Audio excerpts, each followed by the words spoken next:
رجن قبرم كيلهم بمسترنا بإرترا خمسة وحاسة تقليزهم عبد تحتي هجبو اقتتل منقست فيدرال كمزلو زنقرالو نوعلو منقست تكرايلو زأوجه دكتور رجن قبرم كيل عبز حزوان أب مقلا كمزيلن لومو محالتي بمسترنا بإرترا خمسة وحاسة تحابيرهم أتي قعزو مستراون በትግራይ የድሮን መከላከል ትዕዛዝ ተሰጠ።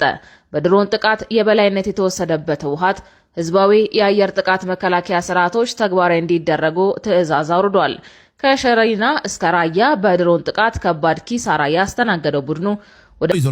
እቲ ፕሮፓጋንዳ ክንፋሕ ጽንሕ ባላንችና ብልጽግና ብሓንቲ ውግእ ፈሪሱ ብጃህራ ተነፊሑ ቅብቀብ ጽንሕ ስርዓት ሸረሪና እንፊሳቶ ሸረሪና መኽፈትና ይሰፊሕ ሰላም ከመይ ትጸንሑ ክብራት ተኸታተልቲ ንኹልኹም ኤርትራውያን ተጋሩን ኣሕዋትና በብዘለኹም ሰላም ራህዋ እንዳተመነኹልኹም ሎም ድማ ኣብ ማሕበራዊ ሚድያ ክዘውሩ ካብ ዝውዕሉ ኣዝዮም መዘራርብቲ ዝነብሩ ዛዕባታት ተን ዝተመረጻ ሒዘልኩም ቀሪበለኹ ክብራት ተኸታተልቲ ተቕርም እዚ ቪድዮ ምጅማርኩም ግን ላይክን ሰብስክራይብን ምግባር ከይትርስዑ እዚ ብምባል ናብ ዝቕጽና ብዛይ ስታሊን ቪድዮና ንቐጽል ስርዓት ብልጽግና ክሳብ ዝሃለወ ናይ ህዝቢ ትግራይ ህልውና ኩሉ ግዜ ኣብ ሓደጋ እዩ ዘሎ ስርዓት ብልጽግና ክውገድ ተዘይክኢሉ ኩሉ ግዜ ህዝቡ ኣብ ሓደጋ ኣለና ስለዚ ስርዓት እዚ ንኽውገድ ኩላትና ዘዝኻልና እዩ ነናይ ባዕልና ስራሕ ክንሰርሕ ክንክእል ኣለና ዝብል ግን ክስመረሉ ዘለዎ ጉዳይ ከም ዝኾነ ክነቕምጥ እንደሊ ማለት እዚ ንምግባር ኩሉ ዓቕም ዘለዎ ትግራዋይ ናብ ሰራዊት ክጽምበር ዝኽእል እውን ክጽምበር ብፋይናንስ ክሕግዝ ዝኽእል ብሎጂስቲክስ ክሕግዝ ዝኽእል ብኻሊእ መንገዲ ክሕግዝ ዝኽእል እውን ኩሉ ክሕግዝ ኩላትና ኢድኒ ተተሓሒዝና እዚ ስርዓት እዚ ሓደ ነገር ጌርና ህልውናና እውን ኣረጋጊፅና ቀጻሊ ህይወትናን ዕድልናን እውን እንውስነሉ ኩነታት ክነረጋግፅ ክንክእል ኣለና ዝብል እቲ ክነሕልፎ ንኽእል መልእኽቲ ማለት እዩ ሓደ ኣባል TDF ዝስልጥን ንምንታይ እዩ ህዝቢ ትግራይ ኮነ ሰራዊት ትግራይ TDF ብምሉእ ዝስልጥን ዓቕሙ ዝዓቢ ዘይተወደአ ናይቶም ሰማዕታት ጽኑዕ ቃል ኪዳን ስለ ዘለዎ ሕድሪ ናይቶም ሰማዕታት መወድኡ ንምብጻሕ ከም ወታደር ከም ተጋዳላይ ኣብ ዘየቋርጽ ስልጠና እዩ ካኣቱ ዘሎ ዝሕዚ ዝወደቕሞ ስልጠናውን ሓንሳብን ንመወዳእታን ኣይኮነን ሰራዊት ኩሉ ሻዕ ክስልጥን ኣለዎ ሰራዊት ኩሉ ሻዕ ክዳሎ ኣለዎ ሰራዊት ኩሉ ሻዕ ስነ ልቦኑ ከም መዓራር ኣለዎ ምእንተ ተነብዚአን ተጻሒፈን ዘለዋ ጭርሖ እዚ ሕዚ ስልጠናኹም ትትዛዝሙ ዘለዎ ጭቡጥ ኩነታት ድማ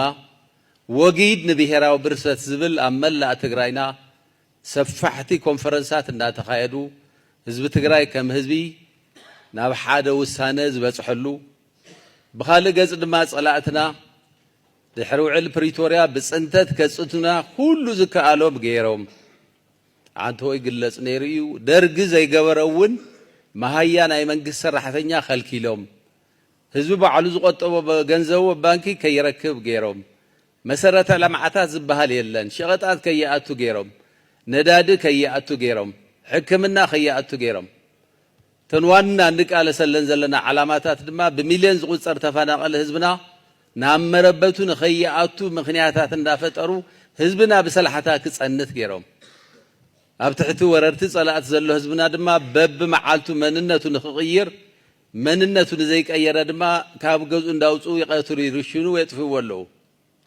400 መሬትና ኣብ ትሕቲ ወረርቲ ዘሎ እዚኦም ኩሎም ብሰላማዊ መንገዲ ድሕሪ ውዕል ፕሪቶርያ ይምለስ ደኾን ይኸውን بسلام منجدي زي أوم نرجع قصام دخوني خوون تبهيلو كاب عقن لعلي تعقس تجيرو زب تجراين سراوي تجراين كاب عقن لعلي بسلام أوي منجد نخود تعقس ونقرب صدراكب وقع لنا وقع صدرارك بوي إثيوبيا كاباتي أبتوزن لعزقتن زنصلال وازل خبيد حدقان أنكو مواصوا እተን አንጻርትን ህዝብ በደብዳብ ድሮናት ከበት ጽዋርን ዘህልቅ ዘሎ ስርዓት ዝቃለ ሳቀላጽም ምሕባሪ ውጽኢት ዝሓበረ ቅልጽም ይትረፍ ነዝብ በሙሩኽ ዝምራሕ ሰራዊት ብልጽግና ኣብ ጸሊም አፍሪካ መወዳድርትን ዘይነበሮ ሰራዊት ደርግውን ነበረ ከም ዝገበረ ናይትማል ተዘክሮይ በውደት ምቅላስ ይጽንሐለይ ዘይድልዮ ናይ ቀዳምነት ኩለን ተቃልስቱ ውድባትን ህዝብታትን ኢትዮጵያ ከም ዝኾነ ዘመላኽት ርክባት ከካየድ ይቅንዮም አለው አዲስ አበባ ሰዓት ዝብጻሕ በይንና ንሽኮም ኢና ማለት ይኮነ አፍ ደገ አዲስ አበባ ያም ዝቃለሱ ዘሎ ፋኖሎ አፍ ደገ አዲስ አበባ ናይ ኦሮሞ ነጻነት ሰራዊት አለው አፍ ደገ አዲስ አበባ መሐዙት እንይውና ማለት ምስ መሐዙት ኮይን ካዝ ስራሕ ይከውን ሕዝ ማለት ስለዚህ እዚ ግድን ክንጥቀመሉ ዘለና እዩ ስለዚ ምጥንቃቄ ድሉ ይዝብል ክሳዕ ሕዚ ናይ ሓባር ፀላእ ሓደ ዓይነት ኢና ሓባር ኮይንካ ናይ ምቅላስ ድሌት ኣብ ኩሉ ጽቡቕ እዩ ኣብ ጎጃም ከይዱ ኣብይ ኣሕመድ ናብ ጎጃም ከይዱ ነተኡ ተኣኪቡ ዝነበረ ህዝቢ ብዘበን ሃፀይ ዮሃንስ እንታይ ከም ዝኾንኩም ትፈልጡ ኢኹም ኢልዎም ብዘበን ሃፀይ ዮሃንስ ቅድሚ 100 ክንደይን ዓመት ማለት ትሕዘው ተኣኪቡ ዝኒሄ ሰብ እኮ ናይ እዋን ሃፀይ ዮሃንስ ኣይኮነ ታሪክ ቀስቂሱ ህዝብን ህዝብ ከጋጩን ከባእስን ስለዝደለየ ሃፀይ ዮሃንስ እንታይም ገይሮም ታሪኾም እንታይ ከመይ ገይሩ እዩ ኣብይ ኣሕመድ ንሃፀይ ዮሃንስ ከልዕል ሞራል ዘለዎ ሸያጥ ዓዱ በቲን ኢትዮጵያ እንዳተደፈረት ቅንጭ ዘይመጾ ከም ሃገር ተረጋጊጹ ዝነበረ ናይ ፖሊስ ነጻነት ዝሸጠ ቲኦም እናለኣኽዎ ዝውዕሉ ንስልጣኑ ክብል ዓዲ ሕሊፉ ዝሃበ ንስልጣኑ ክብል ዓዲ ክትውረር ዝገበረ ከምዚ ዝመሰለ ሓይሊ ንሃፀይ ዮሃንስ ከልዕል ክንዲ ፍረጣፍ ሞራል የብሉ ሃፀይ ዮሃንስ ማለት ምእንቲ ናይ ኢትዮጵያ ሉዓላዊነት ክብሉ ባዕድ እንዳተዋግኡ ክባር ህይወት ዝኸፈሉ ንጉስ እዩ መስዋዕትን ዓዲ ዝኾኑ ብዝኾነ ይኹን መንገዲ ኣብይ ኣሕመድ ከልዕሎም ኣይኽእልን ሞራል የብሉ ዘልዕለሉ ምኽንያት ግን እንታይ እዩ ነቲ ናይ ጎጃም ህዝቢ እቶም ናይ ጎጃም ዝኾኑ ፋኖ ምስተጋሩ ይሰርሑ ኣለዉ ምስቶም ሕማቕ ዝፈደይኹም ኢሉ ኣብ መንጎ ህዝቢ ትግራይን ኣብ መንጎ ህዝቢ ጎጃምን ንኸጓንፅ ኣብ መንጎ ንህዝቢ ጎጃም ዘቃልሱ ዘለዉ ናይ ጎጃም ፋኖን ኣብ መንጎ ናይ ትግራይ ሓይልታትን ምሕዝነት ንኸፍርስ እዩ ትስራሕ ትውዲት ንሱ ግን ምንም በዚ ዝተደናገረ ሰብ የለን ስቕ ኢሉ ከምዚ ደሮ ፍሒራ ትረኽቦ ተንኮል ዓይነት ስለ ዝኾነ ብጣዕሚ ኣይከኣለሉን ነዚ ተዋሪዱ ነቲ ኣብይ ኣሕመድ ዝተዛረቦ ኩሉ እዩ ተረባሪቡ ኣቃሊዕዎ ተጋሩ ጥራሕ ዘይኮነስ ደቂ ጎጃም ይኹኑ ደቂ ካሊእ ናይ ዝተፈላለዩ ተወለድቲ ዝኾኑ ኢትዮጵያውያን ተንኮልካ ተረዲእና ኢሎም ኣቃሊዖም እዮም ስለዚ ከሲሩ እምበር ምንም ዝረኸቦ ጥቕሚ የብሉን በዚ መንገዲ ዝየቢሉ ማለት እዩ መሪሕነትና ዝምልከት ዝተላዕሉ ነገራት ኣብ መሪሕነት ዝተፈላለዩ ፀገማት ኣለዉ ግን እንታይ እዩ ምናልባስ ኣብ ዝቃልሲ እውን ነዊሕ ዝፀናሕና ሰባት ገሌኹም እውን ተልዕሉ ዝነበርኩም ብፆት ኣብ መሪሕነት ዝምልከት ሓንሳብን ሓዋሩን ይፀሪ እዩ ዝበሃል ነገር እኮ የለን ኣብ ቃልሲ ዝፀሪ ኩሉ ግዜ ወገን ናይ ህዝቢ ምዃንካ ዕላማኻ ክሳዕ መወዳእታ ናይ ህዝቢ ምዃኑ ዝረጋገፅ መስዋዕቲ ክትከፍል ከለኻ ጥራሕ ክሳዕታ መስዋዕቲ ትኸፍል ኣብ ወገን ህዝቢ ኮይንካ ዲኻ ክትቅፅል ወይ ሰይኮንካን ዝብል ክትንብዮ ይትኽእል ምክንያቱ ብተግባር ከም ንሪኦ ኣብ ጎኒ ህዝቢ ፀኒሖም ዝኸድዑ ብዙሓት ስለ ዘለዉ ብተግባር ዝረአ ነገር ስለ ዝኾነ እታ ናይ መወዳእታ መረጋገፂት መስዋዕቲ እያ ክሳዕ መወዳእታ ህዝብና ከይጠለምና ክንቃለስ ከም መራሕቲ ናይ ሕወሓት ቃል ኪዳን ስዋዕትና ከይዕበርና ክንቃለስ ዘከኣለና ኩሉ ክንገብር ኢና ዘንጠብጥብ ከም ዝህሉ ግን ኣብ ግምት ምእታው ከድሊ ኩሉ ግዜ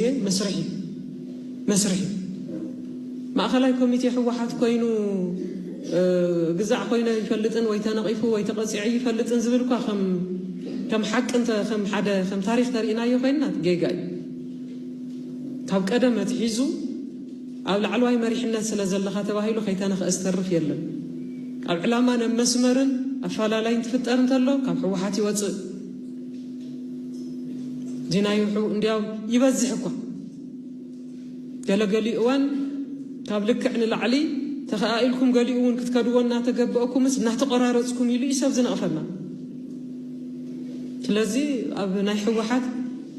ትሕዝኒሀ መሪሕነት ዶ ነይሩ እዩ ቅድሚ ዝተወሰነ ዓመት ሓድሽ እኮ እዩ ናይ ቀደም ንግደፎ እሞ أبزانا يمود أتانا يودو قبائناكو 50 مئتاو نايت مأخلاي كوميتي حدش زاتوي أمين لو تخالي مأخلاي كوميتي زنوارا قاليو خديعو قاليو بخبرته سنابيتو سلازي كنحاسوز قبائنا أمق أورو حدش سرعة كنفتر لنا ناي هلونانا حرقا قنطتنا كنهلو كنوسن كنكئل لنا نزام عراف زينا كندالو زلنا زبل يدخ في الخط يا هوهات قال አቀባይ አቶ ሚካኤል አስገዶም አንድ ከህወሓት አቋያ የተረክተሉት ይመስል እንደው እንጃ እናንተ ፍረዱበት እንግዲህ ሐሳቡን አንድ ለየት ያለ ሐሳብ አቅርቧል ሐሳቡ ምንድነው ከዚህ በኋላ ብልጽግና አብይ አህመድ ያገዛዝ በድርድር ወልቃይትን ወሰዱ ብንባል እንኳን እንደራደር ብሎ ቲፒኤልኤፍን ወደ ጦርነት አትግቡ ምናምኑን አቆሙ ነገር ግን ወልቃይትን ወሰዱ ብንባል እንኳን አንቀበልም በድርድር የሚፈታ ችግር ጊዜ አልፎበታል ካገዛዙ ጋር በመደራደር የሚፈታ ችግር አንፈታም ነው እንግዲህ ካገዛዙ ጋር በመደራደር ካገዛዙ ጋር ስምምነት በማድረግ ከፕሪቶሪያ እስከ ናይሮቢ በጣም ብዙ ነገር እንዳለ ታውቃላችሁ ስንቱ ዲፕሎማት ከአዲስ አበባ መቀሌ ተመላለሰ ያጋጠሙ አጠቃላይ ችግሮች በድርድር የሚፈቱበት ጊዜ አልፏል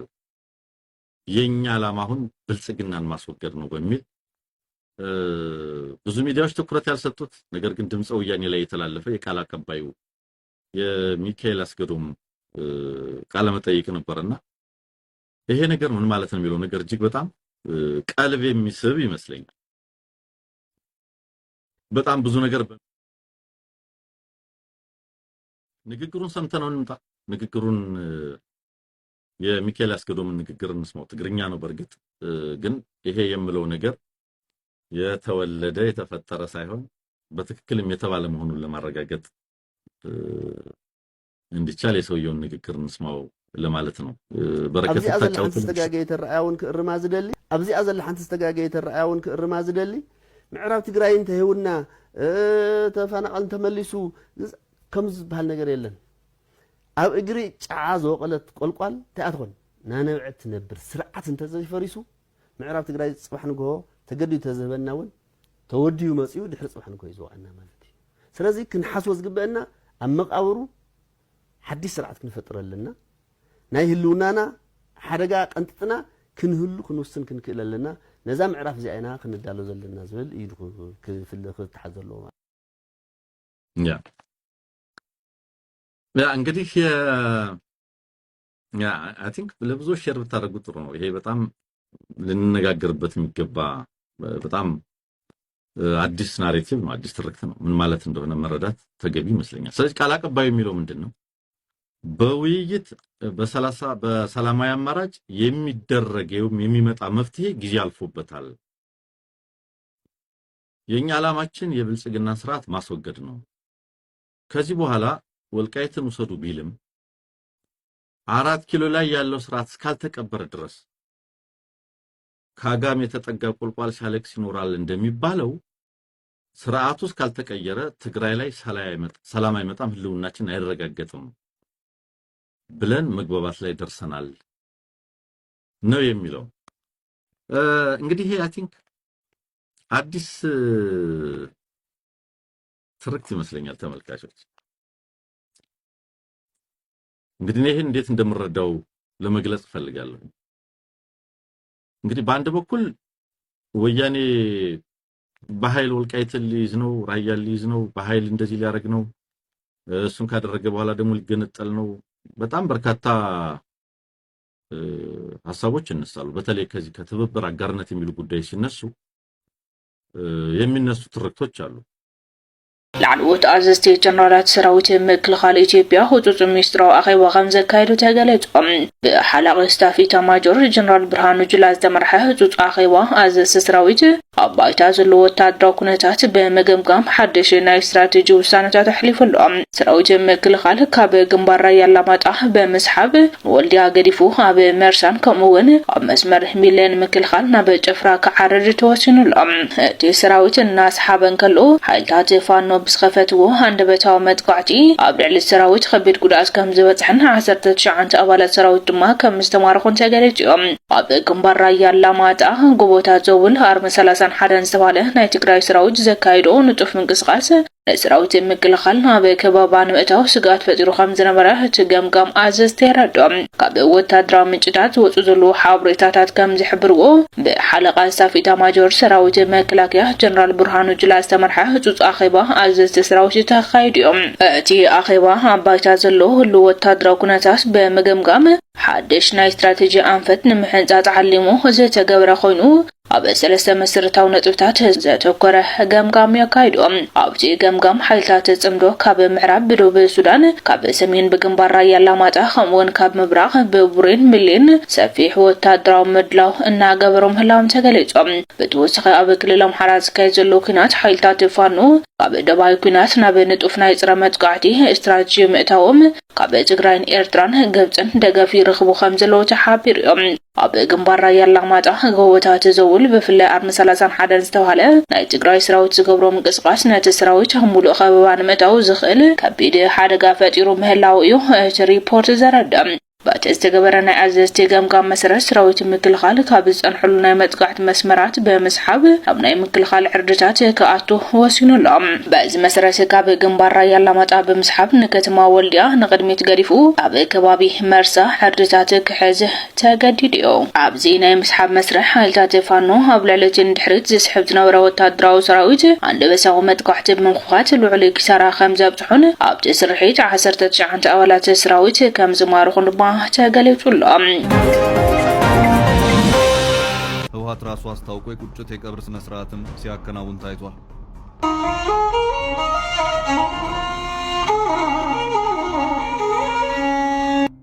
አሁንም በድጋሚ በመቀሌ ቅርብ ርቀት ሌላ የድሮን ጥቃት የተፈጸመ መሆኑን በትላንትናው ዕለት የወጡት መረጃዎች አመላክተዋል። ህወሓትም አዎ እርግጥ ነው በድሮን ተደብድበናል ብሏል። ከዚያ ቀደም ብሎ ከወራት በፊት በነበረው የሽራሮ አካባቢ የድሮን ጥቃት በርካታ የህወሓት ታጣቂዎች የቀብር ስነ ስርዓታቸው ሲፈጸም ታይቷል። በጊዜው የድሮን ጥቃቱን ያስተናገዱት አርሚ 13 የተባለው የታጣቂዎች አደረጃጀት አባላት ናቸው። በጊዜውም ከህወሓት ጦር አመራሮች መካከል አንዱ የሆኑት ጀነራል ምግበና ሌሎችም በዚሁ የቀብር ስነ ስርዓት ላይ ተገኝተው ንግግር ሲያደርጉም ታይተዋል። ጀነራሉ በዚሁ ድሮን ድብደባ ለተገደሉት መንግስተ ሰማያትን ያዋርስልን ብለው እነዚህ እድሜ ያልጠገቡ ወጣቶች የተገደሉበት ሽራሮ የብዙ የትግራይ ጀግኖች መቃብር ነው በማለት ሲናገሩም ተደምጠዋል።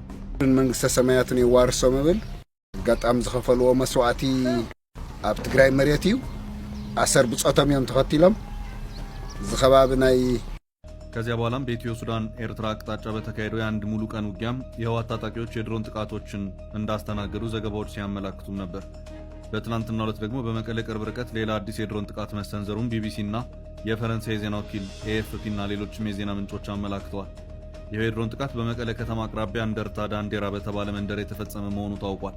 የዚህ የድሮን ጥቃት መነሻ ምን ነበር? ኢላማ ያደረገውስ ምን ነው? በጥቃቱስ ምን አይነት ጉዳት ደረሰ? በሚለው ጉዳይ እስካሁን በገለልተኛ አካል የወጣ መረጃ የለም። በህወሓት በኩል አንድ የአርሶ አደሮች የስልጠና ማዕከል ኢላማ መደረጉን አመልክቷል።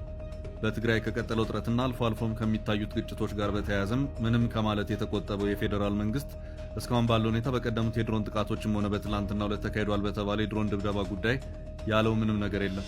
ቀደም ባለው ጥቃት በተለይ ሽራሮ ላይ በተደረገው ድብደባ የህወሓት ታጣቂዎች ከባድ ጉዳትን እንዳስተናገዱና በርካቶችም ህይወታቸውን እንዳጡ ህወሓት ራሱ መስክሯል። የቀብር ስነ ስርዓትም ታይቷል። በትላንትናው ዕለት በተዋጊዎች ወይም በጦር መሳሪያ ላይ ምን አይነት ጉዳት ተስተናገደ በሚለው ዙሪያ ግን ህወሓት ምንም ከማለት ተቆጥቧል። በመንግስት በኩል መረጃዎችን የሚያሰራጩ የማህበራዊ ሚዲያ አንቂዎች የድሮኑ ጥቃት የተጠና እና በድብደባው ውጤት የተመዘገበበት መሆኑን ጠቅሰው መረጃዎችን ሲያሰራጩ ታይተዋል። አንዳንዶቹ ከኤርትራ የገባ ጦር መሳሪያ በተከማቸበት አካባቢ የደረሰ ጥቃት ነው፣ መሳሪያው ወድሟል፣ በአካባቢው የነበሩ ታጣቂዎችም ተመተዋል ብለዋል። መረጃዎቹ በሌላ ገለልተኛ ሶስተኛ ወገን የተጣሩበት ሁኔታ አልታየም። አሁን በተደጋጋሚ እየታዩ ያሉት የድሮን ጥቃቶች ከህወሓት ጋር ያለው ውጥረት ወደ ለየለት ጦርነት የሚያመራ ከሆነ የፌዴራል መንግስት ድሮንን በስፋት እንደሚጠቀም ማሳያ ነው እየተባለ በትግራይ የድሮን መከላከል ትዕዛዝ ተሰጠ። በድሮን ጥቃት የበላይነት የተወሰደበት ህወሓት ህዝባዊ የአየር ጥቃት መከላከያ ስርዓቶች ተግባራዊ እንዲደረጉ ትዕዛዝ አውርዷል። ከሸረሪና እስከ ራያ በድሮን ጥቃት ከባድ ኪሳራ ያስተናገደው ቡድኑ ወደ ተሟላ ጦርነት ለመግባት መቁረጡን ዛሬ ባወጣው አዋጅ አረጋግጧል። ህወሓት የጦርነት ጊዜ ህዝባዊ የአየር ጥቃት መከላከያ ወይም ሲቪል ዲፌንስ የጥንቃቄ እርምጃዎች እንዲወስዱ በይፋ አውጇል። የሲቪል አየር ጥቃት መከላከያ እርምጃዎችን መውሰድ አስቸኳይና ወሳኝ የህልውና ጉዳይም ነው ተብሏል። ቡድኑ የኢትዮጵያ መንግስት ለማፍረስ በትግል ላይ ነኝ ያለ ሲሆን የታጠቀውን ኃይል የህዝቡን መብትና ህልውና ለማረጋገጥ ዋጋ እየከፈለ ነው ብሏል። ህወሓት ሰራዊቱ ዋጋ እየከፈለ መሆኑን ያረጋገጠው ራያ ላይ ከሰሞኑ በተደጋጋሚ የድሮን ድብደባ ከተፈጸመበት በኋላ ነው። በሰሞነኛው ጥቃት ከታጠቀው ኃይል በተጨማሪ በየቤታቸውና በመደበኛ እንቅስቃሴያቸውም ላይ የነበሩ ንጹሃን ዜጎች የድሮን የአየርና የከባድ መሳሪያ ድብደባ ሰለባ ሆነዋል ሲል ከሷል። ቡድኑ በድሮን ጥቃቱ ሰላማዊ ሰዎች ተገድለዋል ቢልም እንደ ቢቢሲ ያሉ ዓለም አቀፍ ሚዲያዎች ግን በጥቃቱ ከሲቪሊያን ይልቅ የህወሓት ታጣቂዎች መገደላቸውን ነው ያረጋገጡት። በኃያላኑ ፊት ሞገስ ማጣቱን የተረዳው ቡድኑ በሰሞኑ ኦፕሬሽን ንጹሃን ኢላማ እየሆኑ ነው በማለት ዲፕሎማሲያዊ ትርፍ ለማጋበስ እየሞከረ ነው። የሆነ ሆኖ ህወሓት በዚህ መግለጫው በሰሞንኛው የአየር ጥቃት መራር መስዋዕት እየተከፈለ መሆኑን አንስቷል። የአየር ጥቃት እንዲባባስ ያደረገው ዋና ምክንያት የጠላት ጭካኔ እንዳለ ሆኖ በቂ ግንዛቤና የሲቪል መከላከያ ስርዓት ባለመኖሩ ነው የሚለው መግለጫው መንግስት የሚያዋጣውን የጥቃት እቅድ ለመከላከል እያንዳንዱ ትግራዋይ ወቅታዊና አስቸኳይ የሲቪል መከላከያ ስርዓት መከተል አለበት ሲል አሳስቧል።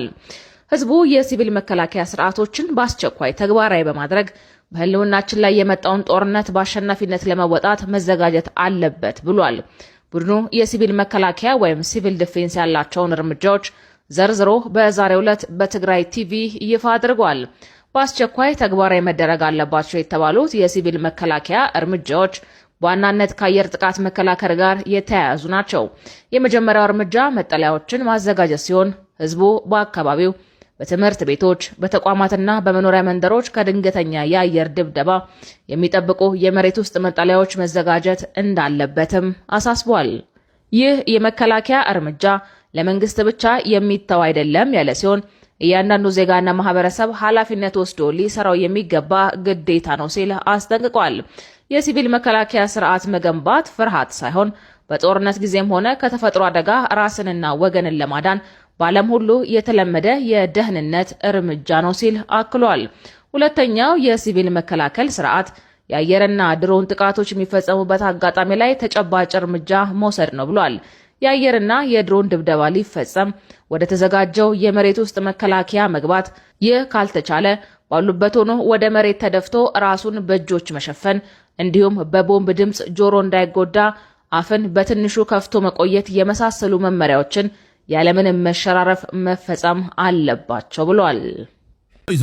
እቲ ፕሮፓጋንዳ ክንፋሕ ዝጸንሐ ባላንችና ብልጽግና ብሓንቲ ውግእ ፈሪሱ ብጃህራ ተነፊሑ ክቕብቀብ ዝጸንሐ ስርዓት ሸረሪና እንፊሳቶ ሸረሪና መኽፈትና ይሰፊሕ ኩና ድያ ዋላ ናይ ሓደ እዋን ቀንጠብጠብ ኢድ ዝቐንጠበት ቀሲልና ክንርእዮ ኢና። እቲ ስርዓት ብዛዕባቲ መስበሐ ሓመድ ኢትዮጵያ ኸውን ከም ቆጽሊ ዝረገፈ ህይወት መሳኪን ኢትዮጵያውያን ቅንጣብ ዘይተዛረበ ብዛዕባተን ብማንቲክ ካብ ሰማይ ወሪደን ናብ መሬት ተላግዓ ድሮናት ግን ቁርብ ፈይ ከብል ተሰሚዑ።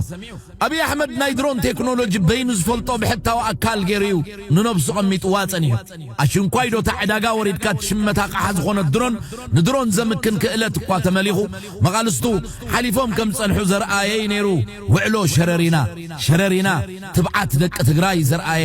ፈተነይ ነይሩ። ነታ ኣሕማም መዝበት ትኽጋጥሞ ዘልዕላ ኤርትራ ኸዓ ኣጸቢቑ ክዝክራ ገይራቶን ብዛዕባ ሓለንጌ ኤርትራ ክሳብ ኣበይ ተወርዊሩ ከም ዘሎ ቅኒ ኢለ ባዕለይ ከዋግዖ ክሳብ ዛ ሪከርድ ዝገብረላ ዘለኹ ሞት ግን በትሪ ኤርትራ ኣብ ድሕሪ ማዕጾ ወይ ኣብ ሰንቀይ ተቐሚጡ ዘሎ ካብ ሰፈሩ መዓሲ ክወፅእ ኣበይ ይኻርም ክሳብ ክንደይ ዝብሉ ግን ደፋ ኢልና ክንርእዮ ኢና። እታ ዘለዋ የብላን ክትበሃል ጸንሐት ትግራይ እኳ ኣብ ሸረሪት ታትሒዛቶም ኣላ። በፍጽም ሓንቲ ስድሪ ናብ ትግራይ ከኣቶ ይኽእሉ ሓንቲ ስድሪ ናብ ትግራይ ከኣቶ ይኽእሉ ሓንቲ ስድሪ እየ ዘሎ ጀሚርና እንተኢሎም እውን ምዕራብ ትግራይ ሓንቲ ሰሙን ክዋግኡላ ይኹን ሓንቲ ሰሙን የዙ ዘሎ ጃህራ ኣይኮነን እዚ ንጃህራ ኣይኮነን ይነግሮም እየ ዘለኹ ክሰምዑ እሞ ክእንደው እንተተጀሚራ ሰሙን ኣብ ዘይመልአ ምዕራብ ትግራይ ለቂቕዋ ክወፅእ ሰሙን ኣይመልእን እንተተጀሚራ ሰሙን ኣብ ዘይመልአ ካብ ዓፋርን ካብ ኣምሓራን ግሕጥ ኢሉ ክወፅእ ቀሊል ኣይኮነን ሰይድካ ብረት ስለ ዝሓዝካ ንኣብይ ኣሕመድ ከም ማንጎን ከም ኣቮካዶን እንዳፍረየሉ ዝሓድር ተኽለ ኣይኮነን ናይ ቡምባን ናይ ካልእን ዘሎ ተንጎ ዝሓዘን ቁምብላ ክደርብየን እዩ ክንደአን ዝኾና ካብ ልዕሊኡ ክፈሳ እየ ሰራዊት ኦሮሞ ናይ ኦሮሞ ናፅነት ሰራዊት ሚግ ናይ ኢትዮጵያ ወቂዑ ኣውዲቑ ኣሎ ከም ትሪእዋ ዘለኹም እዚኣ እያ እታ ሚግ ነይራ እዚ ኩሉ ጃህራ ናብ ትግራይ መጉደፎ ብርግፅ ናብ ትግራይ ምምፃእ ከምዚ ካሊእ ተኣምር እንዲ ዝመስሎ ናይ ዝስዕሮ ዝነበረ ተስታይ ክስዕር ከሎ ሓደ ዝራቢዕ ነቲ ተስታይ ይሕድሮን በቃ ኣይትኹንኒ ዝብላ ነዛ ደንበ ወዲ ገባር ስለ ዝኾንኩ ብኡ ገይረ ከርዳእኩም ኢለ ሕዚ ናብ ትግራይ መፃኹ ክዝብል ዘሎ ገዚኡ ኣመሓዲሩ ዘይፈልጥ ዋላ እንተገዝአ እውን ከምዙ ፕሮፌሰር መራራ ዝብሎ ገሊኡ ኣብ ቤተ መንግስቲ ወይ ዓርሱ ዘጥፍእ ወይ ሃገር ዘጥፍእ ከም ዝበሎ ኣነ ንእከለይ ምልከተ ይወልኩን ብዝኾነ ኮይኑ ከምኡ ዓይነት ኣካይዳ ንርኢ ኣለና ናብ ትግራይ ክመፅእ ከሎ እንተዘየጥፋእኹም ኢሉ ፀረ ትግራይ ክኸይድ ከሎ ኩሉ ግዜ ኢና ንርኢ ትሕዝውን ዝገብሮ ዘሎ ንስ እዩ ናብ ትግራይ ክመፅእ ከሎ ዘለውኦ ኩለን ሒዙ ይመፅእ ሞ ወሰና ወሰን ትግራይ ከምዚ ናይ ኤግዚቢሽን ማእኸለኡ ዘሎ እዚአን ኣለዋን እንዳበለ እዩ ዘርኢ ከፈራርሒ ይምኩር ናብ ናይ ሰራዊት ኦሮሞ ትበርር ዝነበረት ኣብ መቂ ቦራ ኣብ መቂ ከባቢ ደብዳብ ክትፍፅም ትበርር ዝነበረት ግን ሰራዊት ኦሮሞ ጨርጊፍዋ ወሪዳ ከም ትሪእዋ ዘለኹም ተሓምሽሻ ኣላ እዚ ትማሊ ተገይሩ ካብ ደብረ ዘይቲ እያ ካብ ቢሾፍቱ ማለት እዩ እያ ተበጊሳ ደብረ ዘይቲ ኣየር ሓይልና ኢትዮጵያ ዋና ቤዙ ኣብ ደብረ ዘይቲ እዩ ካብ ደብረ ዘይቲ ተበጊሳ ናብ መቂ ንክትወቅዕ ትኸይድ ዝነበረት ትበርር ዝነበረት እያ ኦሮምያ ክወቅዑ ይኽእሉን ንምንታይ መሲልኩም ለማ መን እዩ ይልማ መርዳሳ እውን ባዕልቱ ናይ ኣየር ሓይሊ ሓላፊ ባዕሉ እውን ዝነግሮም እዩ ዝመስለኒ ኣውረድወን ተዓዚዝ እንድሕር ከይዱ ኣብይ ኣሕመድ ይኹም ክብል ደብረጽዮን ገብረሚካኤል በሚስጥር ናብ ኤርትራ ከም ዝተጓዓዘ ተገሊጾም ኣብ ትሕቲ ጽቡቕ ክትትል መንግስቲ ፌደራል ከም ዘሎ ዝንገረሉ ንባዕሉ መንግስቲ ትግራይ ኢሉ ዝኣወጀ ዶክተር ደብረጽዮን ገብረሚካኤል ኣብዚ ሕዚ እዋን ኣብ መቐለ ከም ዘየለን ሎሚ መዓልቲ በሚስጥር ናብ ኤርትራ ከም ዝተጓዓዘ ተሓቢሮም እቲ ጉዕዞ ሚስጥራውነቱ ንምሕላው ካብ ናይ ውልቀ ሽፌር ወፃኢ ዝፈልጦ ሰብ ከም ዘየለን እቲ ሽፌር ሎሚ ንግሆ ሰዓት ሓደ ብዛላምበሳ ኣቢሉ ክሳብ ዶብ ኤርትራ ሰኒዎ ናብ ዓዲግራት ከም ዝተመለሰ ተገሊጾም እዚ ካብ ክትትል ዝተሰወረ ሚስጥራዊ ጉዕዞ ብድሕሪኡ እንታይ ዓይነት ፖለቲካውን ወታደራውን ዕላማ ሒዙ ከም ዝተበገሰ ሕቶታት የልዕለሎም ኣብዚ ሕዚ እዋን በርከት ዝበላ ከበድቲ ኣፅዋር ካብ ኤርትራ ናብ ትግራይ ኣብ ምእታው ዝርከቡ ኮይኖም ላዕለዎት ኣመራርሓ ህወሓትን ኣሰስቲ ሰራዊት ትግራይን ድማ ተደጋጋሚ ናብ ኣስመራ ክጓዓዙ ተራእዮም ኣለዎም ሕዚ ዝወፁ ዘለዉ ሓበሬታታት ከም ዝሕብርዎ ኣብ ትሕቲ ናይ መንግስቲ ፌደራል ጥቡቕ ክትትል ከም ዘሎ ዝንገረሉ ዶክተር ደብረጽዮን ገብረሚካኤል ኣብዚ ሕዚ እዋን ኣብ ከተማ መቐለ ከም ዘየለን ሎሚ ብሚስጥር ናብ ኤርትራ ከም ዝተጓዓዘ ተገሊጹ ኣሎ እቲ ጉዕዞ ብዝለዓለ ደረጃ ሚስጥራውነቱ ንምሕላው ብዝተገበረ ፃዕሪ ካብ ናይ ውልቀ ሽፌር ወፃኢ ዝኾነ ኣካል ዝፈልጦ ነገር ከም ዘየለ ተሓቢሩ እዮም ኣብዚ ሕዚ እዋን ኣብ ትግራይ ተደጋጋሚ ናይ ድሮን ዳህሳስን ደብዳብን ኣብ ዝፍፀመሉ ዘሎ እዋን ላዕለዎት ኣመራርሓ ህወሓት ኣብ ክትትል ሓይሊ ኣየር ኢትዮጵያ ከም ዘለዉ እናተገለጸ ይርከብ ነዚ ሓደጋ ንምቕናስ ድማ እቶም ኣዘዝቲ ሚስጥራዊ ጉዕዞን ኣኼባን ይገብሩ ከም ዘለዉ ተሓቢሮም እዚ ካብ ናይ ደገን ውሽጥን ክትትልን ዝተሰወረ ብሚስጥር ዝተፈጸመ ናይ ዶክተር ደብረጽዮን ጉዕዞ ኣብዚ ሕዚ እዋን ዘለዎ ወታደራውን ፖለቲካውን ወጥሪ ኣብ ገመት ብምእታው ካብ ድሕሪኡ እንታይ ዓይነት ዕላማን ውጥንን ሒዙ ከም ዝተበገሰ ልዑል ናይ ጥርጣረን ስግኣትን ፈጢሩሎ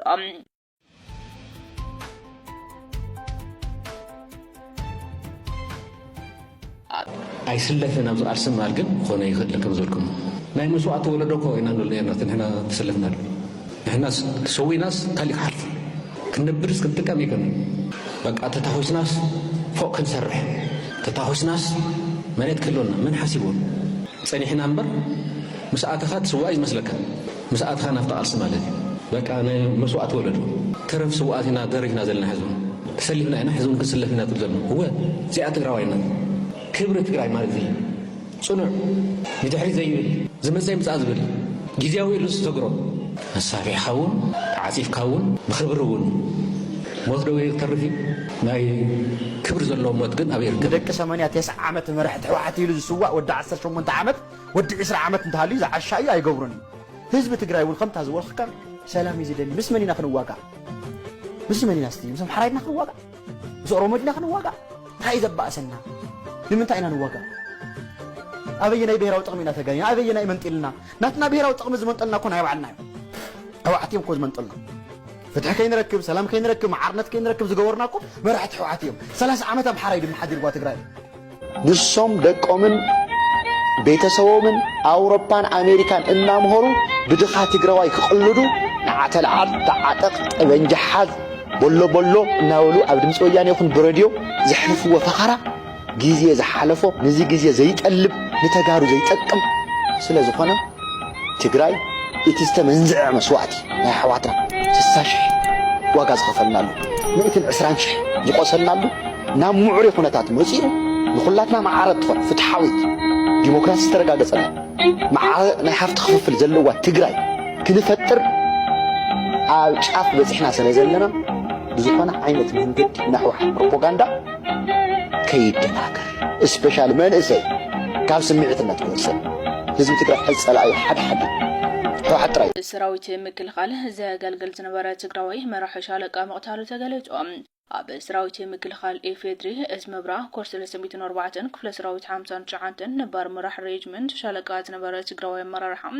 ናብ ዝዋ ጎንደር ንወታደራዊ ልኡኽ ኣብ ዝተዋፈረሉ እዋን በመነቱ ምኽንያት በመራሕቱ ከመዝተረሸነ ካብ ውሽጢ ሰራዊት ዝወፁ ሓበሬታታት በመጥቂ ወፁ ሓበሬታታት ኣመላኺቶም በመሰረት ዝወፀ ሓበሬታ ንኽብሪ ስድሩ ክበሃል ስሙ ዘይተጠቐሰ ዘመራርሓም ዘጋጠሞ ሓደጋ ኣብ ውሽጢ ሰራዊት ምክልኻል ዘለዉ ተጋሩ ኣባላትን ኣመራርሓን ተደጋጋሚ ናይ ቀትለትን መጥቃዕቲ ስጋት ከም ዘለዎም ዘርኢ ተባሂሎም ስለዚ ኣብቲ ሰራዊት ዘለዉ ናይ ትግራይ ኣባላት ህይወቶምን ክብሮምን ንምዕቃብ ናብ ኣብ ከባቢኦም ዝርከብ ሰራዊት ትግራይ ምፅምባር እንቆ መማረፂ ምዃኑ እቲ ዝወፀ ሓበሬታ የመላኽት